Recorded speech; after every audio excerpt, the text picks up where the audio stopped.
Good evening and thank you for joining us. Lots to get to tonight as we track the spread of COVID-19 in Canada. But we want to begin with another public health crisis that's a consequence of the virus. Across the country, reports of anxiety, depression, and mental health issues are growing. And there's concern not enough is being done to help people who are struggling. This month, the Canadian Mental Health Association surveyed more than 1,500 people.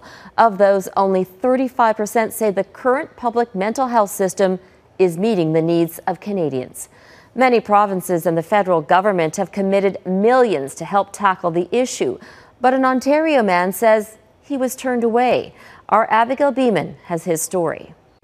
I was having some pretty dark thoughts. I was having trouble getting out of bed in the morning. Facing extra pandemic stress, Elliot Hudson knew the warning signs and knew when to ask for help.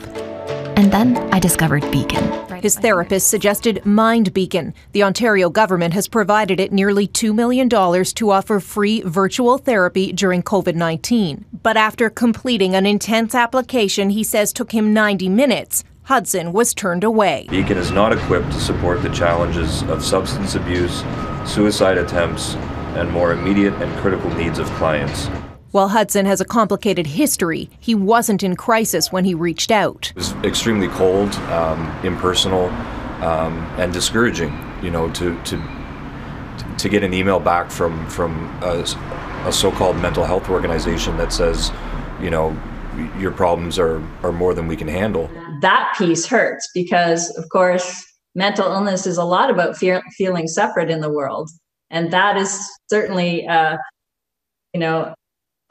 invitation to feel separate. Shocked to hear the reply, Hudson's therapist reached out to other clients telling them not to apply, worried about the intense application and form letter rejection. For some of them, it could actually have been, fatal. Mind Beacon refused multiple interview requests for this story. In emailed statements, the company says it is not a crisis service and points out that message is on the bottom of its website.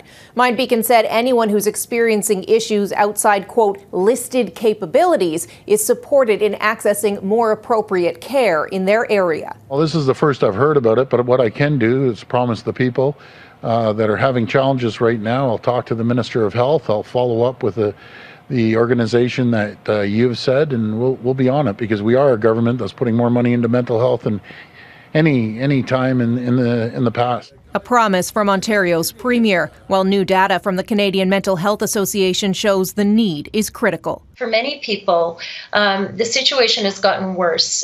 People are feeling more worry, more anxiety, and more stress as the pandemic goes on. Therapists like Hudson's brace for a tough winter. She's had more calls outside work hours in the last few weeks than the last 5 years combined.